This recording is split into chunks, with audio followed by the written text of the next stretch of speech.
The world wants you to look outward for power. More status, more praise, more control. But the Stoics knew better. They understood that real power doesn't come from titles or wealth. It comes from within, from self-mastery, from clarity of thought, from emotional discipline, from unwavering virtue.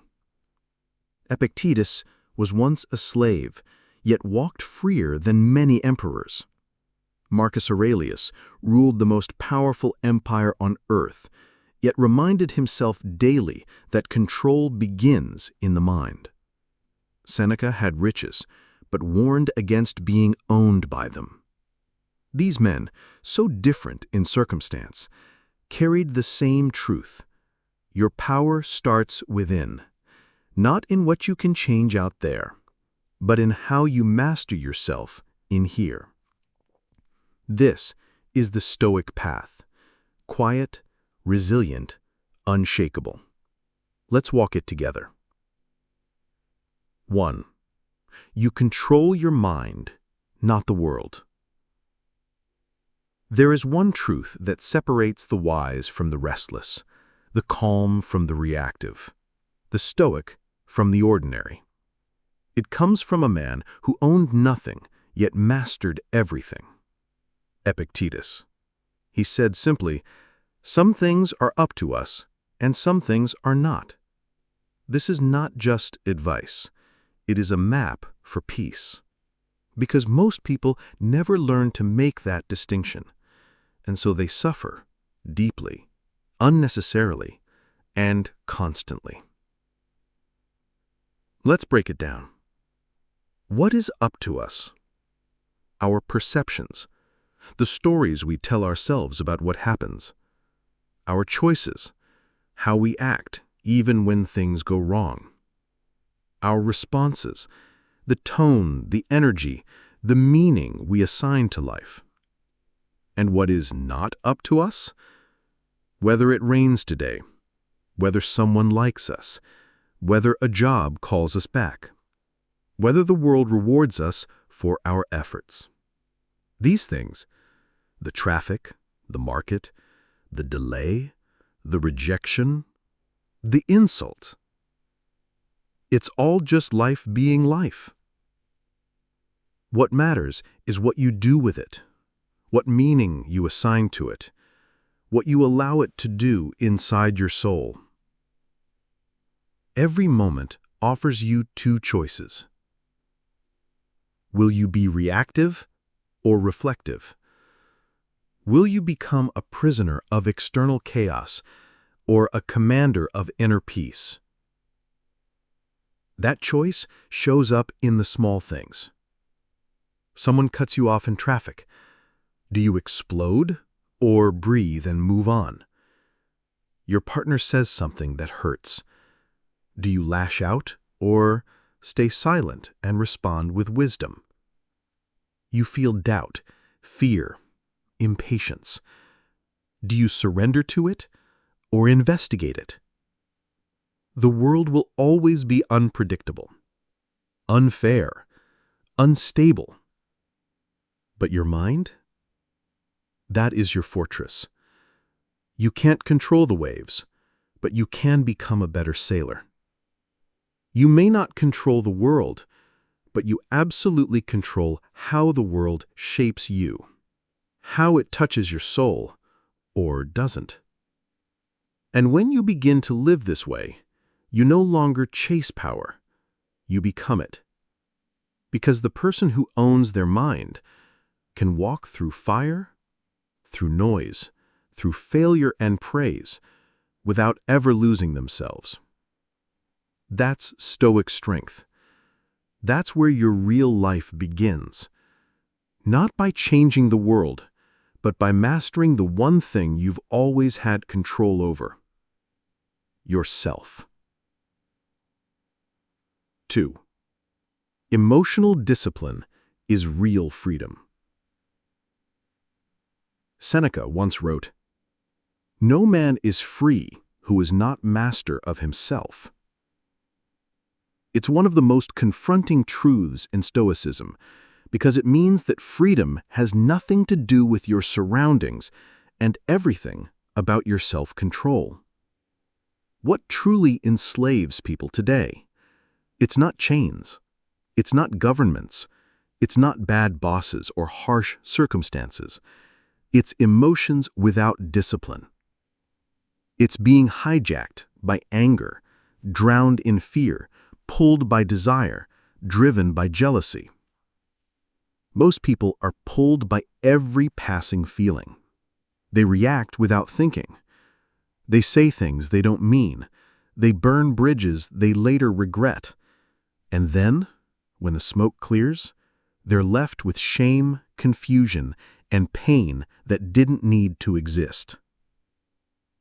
But the Stoic, he doesn't avoid emotion. He understands it. He observes it like a passing storm, and he decides whether or not to step into it. To the Stoic, emotions are not enemies. They are signals, but they are not commands. You see, when you slow down, when you create space between stimulus and response, you reclaim the only real power you ever had, the power to choose. And in that space, between what happened and how you'll respond, you decide. Will I act on impulse or will I act on principle? Do I walk away from this argument or throw gasoline on it? Do I forgive or do I poison myself with resentment? Do I speak with calm or scream out of wounded pride? The world teaches that the strongest person is the loudest, that the dominant person is the most emotional, that speaking your mind at any cost is power. But the Stoics knew the opposite is true. The person who can rule over their emotions cannot be ruled by anyone. To walk into fear and stay calm, to feel anger rise and choose not to act on it, to sense envy and replace it with gratitude, that is freedom. Not the kind that looks flashy, but the kind that endures, the kind that doesn't collapse when pressure rises, that kind that responds, not reacts. And this isn't suppression. This is command. This is clarity. This is sovereignty. True freedom isn't doing what you feel in the moment. True freedom is doing what is right, even when every part of you wants to do the opposite. Because in the end, the calmest one in the room is not passive. He is powerful. He is dangerous because he cannot be provoked. He is wise because he listens before he acts. He is free because he chooses every moment to remain the master of himself. That's emotional discipline, and that is where true Stoic power begins. 3. Character is destiny. Reputation is what the world believes about you. Character is what you live when no one is watching. The Stoics did not seek attention, titles, or applause. They sought something rarer: virtue. To them, wealth meant nothing without wisdom. Success meant nothing without self-respect. Victory meant nothing if it cost your integrity.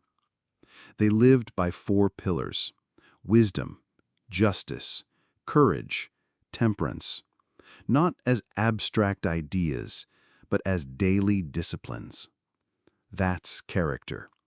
Doing the right thing when there's no reward, when it's inconvenient, when no one will ever thank you. Because character is not built in public. It's forged in private, in silence, in the tiny, unseen decisions that no one ever claps for. To live with character is not always comfortable. It means risking being misunderstood. It means walking away from short-term gain for long-term peace. It means choosing your conscience over the crowd. Because it's easy to go along. It's easy to blend in.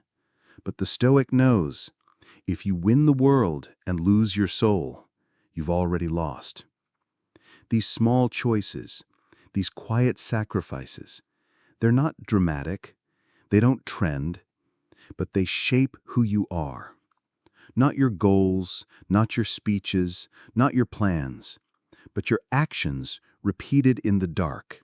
That is your real legacy. Marcus Aurelius said, "Don't argue what a good man should be. Be one." Character isn't loud. It doesn't need to convince. It doesn't demand attention. Because when you truly live in alignment with your values, your presence speaks for itself. Character is the compass that keeps you steady when everything else shakes. It's the internal citadel that no opinion, no betrayal, no circumstance can break. And over time, that kind of integrity becomes a shield, a force, an inner strength no one can take from you. The measure of a man is not how loudly he speaks, not how much he earns, not how many follow him. The real measure? How deeply he lives, how quietly he honors his values, how consistently he shows up as the person he promised himself to become. Because in the end, character is destiny, and the path to greatness is paved in the decisions no one sees but you. 4. Adversity is the training ground. Adversity is not your enemy. It is your instructor, your sharpening stone, your forge. Most people see hardship as the end. The Stoics saw it as the beginning. When life pushes you down, it is not trying to bury you. It's giving you ground to rise from. Marcus Aurelius wrote, "The impediment to action advances action. What stands in the way becomes the way." This was not metaphor. It was a rule for living.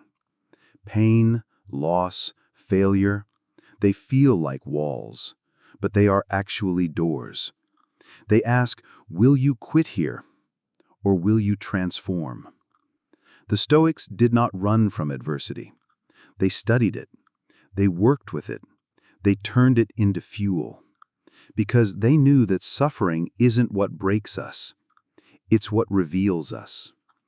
Hardship introduces you to the version of yourself you never knew existed. It burns away illusions. It removes the parts of you that were soft, complacent, or fragile. What's left is something deeper, sharper, stronger. You will meet parts of yourself in adversity that comfort could never introduce you to. Most people collapse under pressure. They whine. They numb themselves. They wait for things to go back to easy. But the Stoic? He doesn't wait. He doesn't wish. He builds, right through the storm. Because he knows there is no comfort zone strong enough to build courage. No easy path that teaches grit.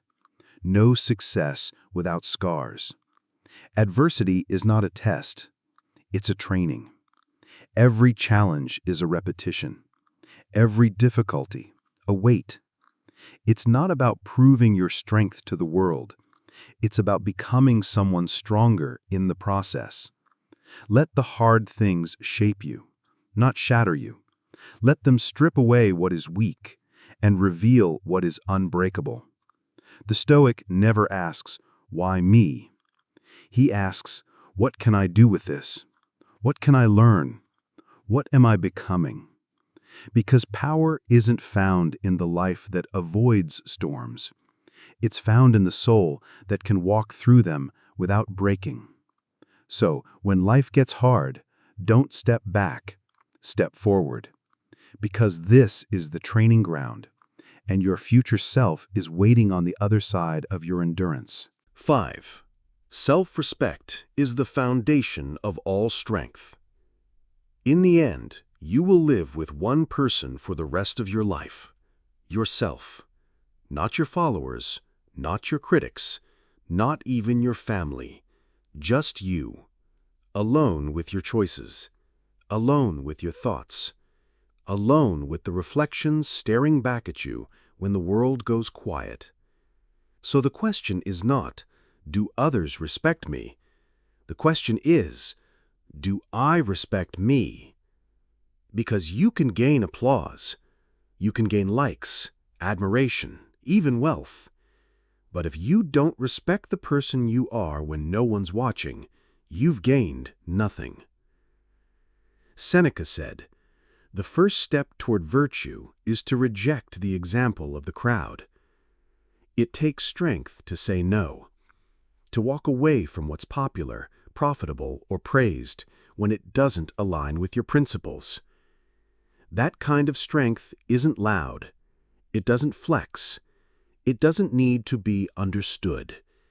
It just walks on, quietly powerful. This is what self-respect looks like. Cleaning your space because you deserve peace. Setting boundaries because your time matters. Eating well, resting, waking early because your future deserves discipline. The world may never see these choices, but you do. And that's more than enough. Because every time you do what's right, even when no one claps, you build a kind of power that can't be faked. Self-respect. Self-respect isn't about being admired, it's about being in alignment. When your actions mirror your values, when your walk matches your words, when your inner world is steady no matter what the outer world does, that's when you build something most people will never touch. Peace.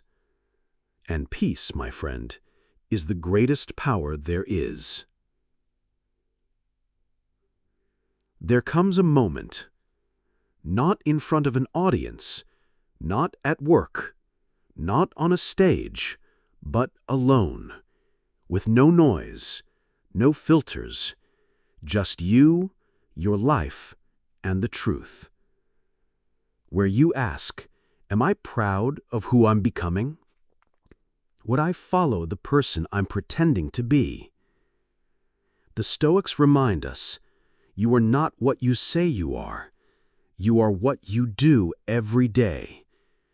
And if your choices don't match your values, no amount of external praise will make you feel strong. Because real power begins the day you stop lying to yourself and start living in alignment.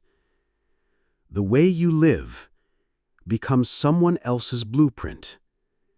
The calm you model, the discipline you embody, the truth you walk with, they echo louder than any lecture. Because your power isn't just for you, it radiates. When you lead yourself with wisdom, you light a path for others who haven't yet found their own. Your power starts within, and when it starts there, it never truly ends. Your power was never out there. It was always waiting inside you. Not in applause, but in stillness. Not in dominance, but in self-control. Not in control over others, but in mastery over yourself. The Stoics built lives on this truth, that within you exists everything you need. Wisdom, courage, calm, conviction. Return to it. Return to your inner citadel. Because the moment you reclaim your mind, your choices, your values, is the moment the world begins to follow your lead. Your power starts within, and from there, nothing can stop you.